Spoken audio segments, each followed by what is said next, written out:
வணக்கம். மீண்டும் பத்திரிகைகளோடு சந்திப்பதில் மகிழ்ச்சி. என்றும் தாயகத்திலிருந்து வெளியாக இருக்கும் உதயன் விளம்பர தினக்குரல் மற்றும் ஈழநாடு பத்திரிகைகளோடு உங்களை சந்திக்கப் போகின்றோம். இன்றைய தினம் 15ஆம் தேதி ஏப்ரல் மாதம் 2025ஆம் ஆண்டு செவ்வாய்க்கிழமை. இந்த நாள் உங்கள் எல்லோருக்குமே பாதுகாப்பான இனிய நல்லதொரு நாளாக அமையட்டும்.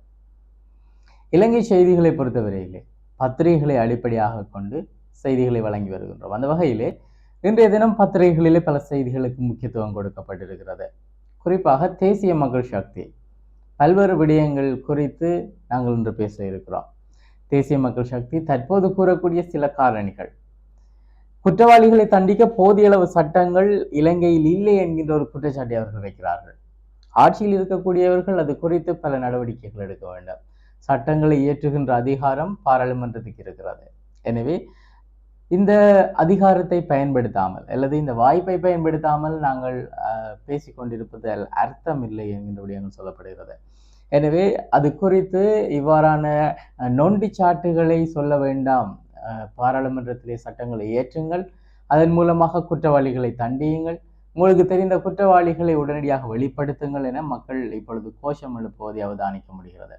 குறிப்பாக நேற்றைய தினமானது புதுவருட தினம். புதுவருட தினத்தை அனைவருமே கொண்டாட நினைக்கின்ற போது காணாமலாக்கப்பட்ட உறவுகள் அல்லது அவர்களுடைய உறவுகள் நேற்றைய தினம் துன்பத்தோடு அந்த நாளை கடந்திருக்கிறார்கள். வழமையாக கொண்டாட்டங்கள் நடக்கின்ற காலங்களிலே எல்லோரும் கொண்டாட்டத்தை பற்றி சிந்திக்கின்ற போது அந்த தினத்தை தியாகம் செய்து அந்த உறவுகள் போராட்டத்தில் ஈடுபடுவது வழமை. நேற்றைய தினமும் அந்த போராட்டம் ஒன்று இடம்பெற்றிருக்கிறது. தற்போதைய அரசிலே அவர்கள் தங்களுடைய நம்பிக்கை இனத்தை வெளிப்படுத்தியிருந்தார்கள். இதே நேரத்தில் மனித உரிமைகளை மீறி இருப்பதாக குற்றம் சாட்டி இருக்கின்றார். குறிப்பாக அந்த குற்றத்தை சாட்டி இருக்கக்கூடியவர் யார்? அவர் கடந்த காலங்களில் எவ்வாறு அரசுக்கு உறுதுணையாக இருந்தார்? குறிப்பாக மிக கொடூரமான அரசுகளுக்கெல்லாம் அவர் வெளிப்படையாக எதிர்ப்பை காண்பிப்பது போல பல ஆதரவு விடயங்களையும் அவர் செய்து வந்திருந்ததை நாங்கள் மறந்துவிட முடியாது. அதே நேரத்திலே பயங்கரவாத தடை சட்டம் நீக்கப்படும், புதிய சட்டம் ஒன்று இயற்றப்படும் என பல விடயங்கள் கடந்த காலங்களிலே சொல்லப்பட்டு வந்திருக்கிறது இந்த அரசால்.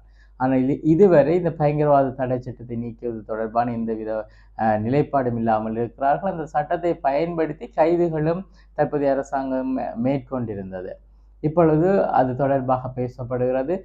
இந்த பயங்கரவாத தடை சட்டம் நீக்கப்படும் என்கின்ற விடயங்கள். அதே போல இலங்கையிலே மீண்டும் மருத்துவ நெருக்கடி ஏற்படும் என்கின்ற ஒரு அச்சத்தை எதிர்க்கட்சி தலைவர் ஏற்படுத்தி இருக்கிறார். குறிப்பாக அவர் தன்னுடைய கருத்துக்களிலே இவ்வாறான விடயங்களை பதிவு செய்து வருகிறார். இதில் எந்த அளவுக்கு உண்மை இருக்கிறது? மக்களை அச்சத்தில் ஆழ்த்துவதற்காகவும் தேர்தல் வெற்றிக்காகவும் பேசப்படுகின்ற விடயமா, இல்லை உண்மையில் இந்த தட்டுப்பாடு இருக்கிறதா என்பதை உரியவர்கள் வெளிப்படுத்த வேண்டியவர்களாக இருக்கிறார்கள். அதே போல தேவையற்ற உயிரிழப்புகளையும் நாங்கள் இன்றைய பத்திரிகைகளிலே பார்க்க முடிகிறது. குறிப்பாக இளைஞர் ஒருவர் புத்தாண்டு தினத்தன்று நீச்சல் தடாகத்திலே குளிக்கின்ற போது உயிரிழந்திருக்கக்கூடிய விடயம். அதே போல தென்னை மரத்தில் ஏறுகின்ற போது தவறுதலாக ஏற்பட்ட விபத்தினால் ஏற்பட்டிருக்கக்கூடிய உயிரிழப்பு. இவ்வாறு பத்திரிகைகளிலே நாங்கள் உயிரிழப்புகளை பார்க்கிறோம். விபத்துகளாலான உயிரிழப்பு கடந்த 3 மாதங்களில் மட்டும் 562 பேர் உயிரிழந்திருக்கிறார்கள். எனவே இவ்வாறான உயிரிழப்புகள் தொடர்பான செய்திகளும் பத்திரிகைகளிடம் இருக்கு. பல முக்கியமான செய்திகள் இடம்பெற்றிருக்கின்றன. நேரடியாக பத்திரிகைக்குள்ளே செல்லலாம். முதலிலே உதயன் பத்திரிகையின் தலைப்பு செய்தியாக கொடுக்கப்பட்டிருப்பது இலங்கையில் மீண்டும் மருத்துவ நெருக்கடி. எதிர்க்கட்சி தலைவர் சஜித் எச்சரிக்கை என்பதாக அந்த செய்தி அமைய பெற்றிருக்கிறது. இலங்கையிலே மீண்டும் மருந்துகளுக்கு தட்டுப்பாடு நிலவுகிறது. சுகாதார நெருக்கடிகளை எதிர்கொள்ளக்கூடிய நிலைக்கு நாடு தள்ளப்பட்டிருக்கிறது. இந்த நெருக்கடிகளை சீர் செய்வதற்கு அரசாங்கத்திடம் எந்த திட்டங்களும் இல்லை. இவ்வாறு எதிர்க்கட்சி தலைவர் சஜித் பிரேமதாச தெரிவித்திருக்கிறார். முன்பக்க செய்திகளிலே IMF இலக்குகளை அடைவதிலே சிக்கல்கள் இருப்பதாக சொல்லப்பட்டிருக்கிறது. ஏப்ரல் இறுதி வாரத்திலே பரப்புரை உச்சமாகும், மே தினத்திலே பல பரீட்சை என்கின்ற விடயம் இன்றைய செய்திகளில் பார்க்கப்படுகிறது. குறிப்பாக இந்த மாத இறுதியிலே அதிகளவான தேர்தல் பிரச்சாரங்களை அதிக முன்னெடுப்போடு அவதானிக்க முடியும் எனவும், மே தினத்தை கொண்டாடுகின்ற போது தொழிலாளர்களுடைய உரிமை தொடர்பாக கொண்டாடப்பட்ட நாட்கள் கடந்து இப்பொழுது கட்சிகள் தங்களுடைய பலத்தை நிரூபிக்கின்ற ஒரு தினமாக மே தினத்தை பயன்படுத்துவதை நாங்கள் அவதானிக்கக்கூடியதாக இருக்கிறது. இந்த நிலையிலே பல்வேறு செய்திகள் இன்றைய தினம் இது குறித்து வெளியாகி இருக்கிறது.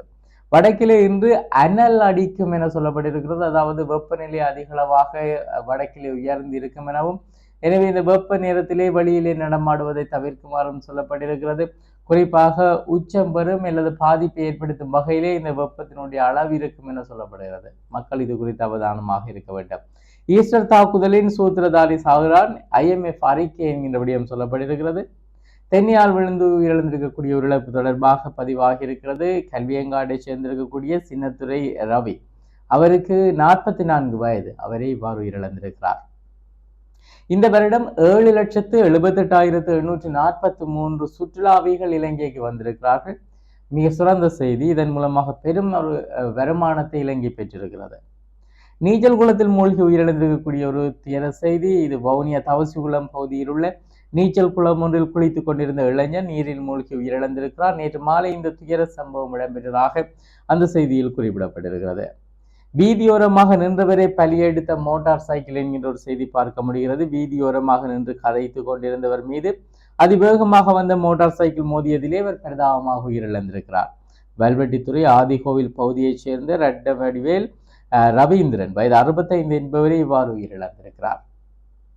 விபத்துகளால் 3 மாதங்களில் 562 பேர் பலி என்கின்ற செய்திகளும் பார்க்க முடிகிறது.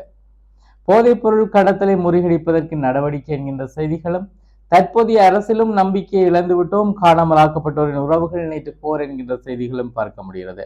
மண் கடத்தலில் ஈடுபட்ட முன்னாள் எம்பி ஒருவர் விரைவில் கைதாகலாம், சுமந்திரன் எம்பி தெரிவித்திருக்கிறார். அவருடைய ஊடக சந்திப்பு பார்க்க முடிந்தது. பல விடயங்களை பேசியிருக்கிறார். அதே நேரத்திலே முச்சந்திமனுடைய கருத்தை பார்க்க முடிகிறது. மண்ணாசை கடைசியில் கம்பி என்ன வச்சிடும் என்றது அந்த முன்னாள் எம்பிக்கு விளங்காமல் போடுவது கண்டியலோ என அவர் தெரிவித்திருக்கக்கூடிய கருத்து பதிவாக இருக்கிறது. வாழ்நாள் அமைச்சர் என்று சொல்லப்படக்கூடியவராக கடந்த காலங்களிலே ஒரு சில அமைச்சர்கள் இருந்திருக்கிறார்கள். அதே நேரத்தில் எந்த அரசு ஆட்சிக்கு வந்தாலும் அதிலே அமைச்சர் பதவி பெறக்கூடியவர்கள் இருக்கிறார்கள். அரசியலில் ஈடுபட ஆரம்பித்த காலம் முதல் தவறாமல் பாராளுமன்றம் சென்றிருக்கக்கூடியவர்களாக இருக்கிறார்கள். எனவே இவ்வாறு பல சலுகைகளை அனுபவித்தாலும் மின் கட்டணத்தை செலுத்தாத விடயம், அதே போல மணல் தொடர்பான விடயங்கள், எனவே பல விடயங்கள் தொடர்பாக ஒருவரை ஐயம் கொள்ள வேண்டியதாக இருக்கிறது. இவர்தான் அந்த கைதாக போகிறவரான. அவ்வாறு கைது நடவடிக்கை இடம்பெறுமாக இருந்தால் அது அவருடைய வரலாற்றிலே பொறிக்கப்பட வேண்டிய தினம். காரணம், இதுவரை காலமும் யுத்த காலத்திலே தேசிய நீரோட்டத்தில் கலந்தது முதல் இன்று வரை அவர் சகல விதமான பதவிகளையும் பெறக்கூடியவராகவும் அரசிலே செல்வாக்கு மிகுந்தவராகவும் இருந்திருக்கிறார்.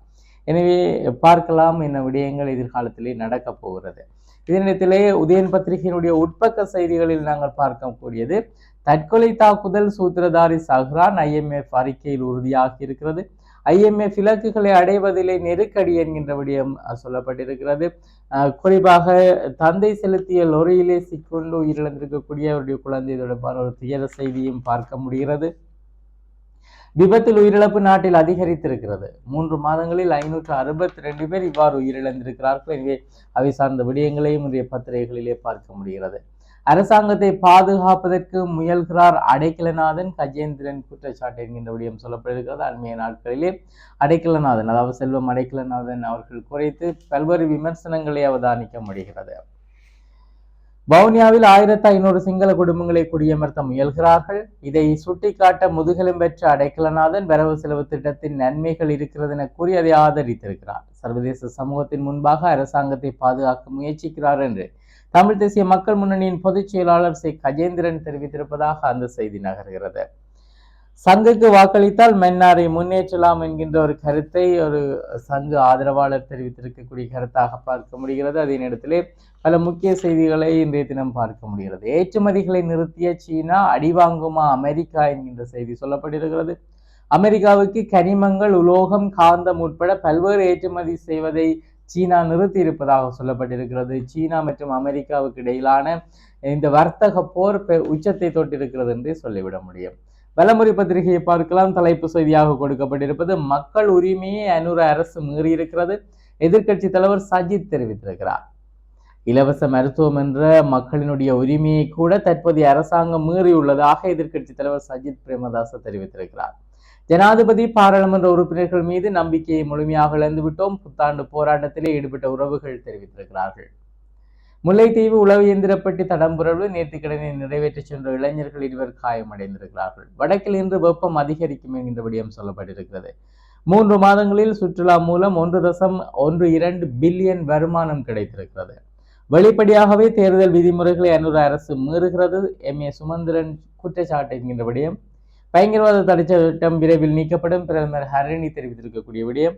வடக்கு கிழக்கு தமிழர் தாயகம் ஸ்ரீதரன் எம்பி தெரிவித்திருக்கக்கூடிய விடயம் மின் கட்டணத்தை உயர்த்த முயற்சி என்பது ஒரு கேள்விக்குறியுடனான ஒரு செய்தியாக முன்பக்கத்தில் பதிவாகி இருக்கிறது. அதே போல ஏனைய செய்தி நாங்கள் முன்பக்கத்திலே நாங்கள் பார்த்த செய்திகள் அமைய பெற்றிருக்கின்றன. திடீரென தீப்பற்றி எரிந்த முச்சக்கர வண்டி என்கின்ற ஒரு விடயம் இது ரத்னபுரி பகுதியில் இடம்பெற்றிருக்கிறது. அதே நேரத்திலே 9 நாட்களில் 56,567 சுற்றுலா பயணிகள் நாட்டுக்கு வருகை தந்திருக்கிறார்கள். மிக சிறந்த விடயமாக இது பார்க்கப்படுகிறது. அமெரிக்காவை உலுக்கிய சீனாவின் அதிரடி முடிவு, அமெரிக்கா தலையில் இடி என்கின்ற ஒரு தலைப்பு செய்தியை குறிப்பாக மிக முக்கியமான வெளிநாட்டு செய்திகள் பக்கத்திலே அது பதிவாகிறது. இதே நேரத்திலே பல முக்கியமான செய்திகளை இன்றைய தினம் வலமுறை பத்திரிகையிலும் பார்க்க முடிகிறது. 5 மாதங்களில் 6,000 பில்லியன்களை அன்னூர் அரசு கடனாக பெற்றிருக்கிறது. முன்னாள் அமைச்சர் ரோஷான் குற்றம் சாட்டியிருக்கிறார். அனுராதபுரத்திலே வேன் மரத்துறவு மோதி தம்பதிகள் உயிரிழந்திருக்கக்கூடிய துயர செய்தி இடம்பெற்றிருக்கிறது. அதே நேரத்திலே மேலும் பல முக்கிய செய்திகளை பார்க்க முடிகிறது. ஈழநாடு பத்திரிகையை பார்க்கலாம். தலைப்பு செய்தியாக கொடுக்கப்பட்டிருப்பது குற்றவாளிகளை தண்டிக்க போதிய சட்டங்கள் இல்லை, கவலை கொள்கிறது தேசிய மக்கள் சக்தி என்கின்ற செய்தியாக அமைய பெற்றிருக்கிறது. சில குற்றச் செயல்கள் தொடர்பாக நடவடிக்கை எடுப்பதற்கு தற்போதுள்ள சட்டங்கள் போதுமான அளவில் இல்லை என தேசிய மக்கள் சக்தியின் கொழும்பு மாவட்ட பாராளுமன்ற உறுப்பினர் தெரிவித்திருக்கிறார். இதனாலேயே பாராளுமன்றத்திலே புதிய சட்டங்களை நிறைவேற்ற வேண்டிய சூழ்நிலை உருவாகியுள்ளதாகவும் அவர் தெரிவித்திருக்கிறார். கவனம் செலுத்த வேண்டிய மட்டத்தில் இன்று வெப்பம் என்கின்ற விடயம் சொல்லப்பட்டிருக்கிறது. அதே நேரத்திலே மக்களின் உரிமைகளை மீறியுள்ளது அரசாங்கம், சஜித் பிரேமதாச குற்றம் சாட்டியிருக்கிறார். நாளை மறுதினம் யாழ் வருகிறார் ஜனாதிபதி என்கின்ற செய்திகள். அதே நேரத்திலே 4வது தவணைக்கு முன்னர் சர்வதேச நாணய நிதியத்திடம் சலுகை கோர உள்ள இலங்கை என்கின்ற செய்திகளும் பார்க்க முடிகிறது. பொது பாதுகாப்பு அமைச்சர் பதவியை ஏற்க நான் தயார், சரத் பொன்சேகா தெரிவித்திருக்கிறார். சுற்றுலா மூலமான வருமானம் 112 கோடி டாலரை தாண்டி இருக்கிறது. சீனாவுடனான வர்த்தக போரிலே அமெரிக்கா வெற்றி பெற முடியாது, டில்வின் சில்வா தெரிவித்திருக்கிறார். பிள்ளையானை தொலைபேசி மூலம் தொடர்பு கொள்ள முயன்றாரா ரணில் என்கின்ற ஒரு கேள்விக்குறியோடு கூடிய செய்தி தரப்பட்டிருக்கிறது. தடுப்பு காவலில் வைக்கப்பட்டுள்ள முன்னாள் ராஜாங்க அமைச்சர் சிவனேசதுரை சந்திரகாந்தன் எனப்படும் பிள்ளையான் முன்னாள் ஜனாதிபதி ரணில் விக்ரமசிங்க ஊடாக, அதாவது ரணில் விக்ரமசிங்க தொலைபேசி ஊடாக அவரோடு பேசுவதற்கு முயற்சித்தாரா என கேள்வி எழுப்பப்பட்டிருக்கிறது. ரணில் தமது தனிப்பட்ட பாதுகாப்பு அதிகாரி மூலம் குற்றப்புலனாய்வு திணைக்களத்தின் விசாரணை அதிகாரியோடு தொடர்பு கொண்டு தடுத்து வைக்கப்பட்டுள்ள பிள்ளையானோடு தொலைபேசி வழியாக பேச அனுமதி வழங்குமாறு கோரியதாக தகவல்கள் வெளியாக இருப்பதாகவும் அந்த செய்தியில் சொல்லப்பட்டிருக்கிறது. இது இன்றைய பத்திரிகைகளில் இடம்பெற்றிருக்கக்கூடிய முக்கியமான செய்திகள். நாளாந்த முதியன் விளம்பரி தினக்குரல் மற்றும் ஈழநாடு பத்திரிகைகளோடு உங்களை சந்தித்து வருகின்றோம். இன்று முக்கிய செய்திகளை தந்து விடைபெறுகின்றோம். விடைபெறும் நான் ஹோஸ்டனுடைய கலையகத்திலே சிவம் அவர்கள் இணைந்திருக்கிறார். முன்னும் பத்திரிகைகளோடு உங்களை சந்திக்கிறோம். நன்றி.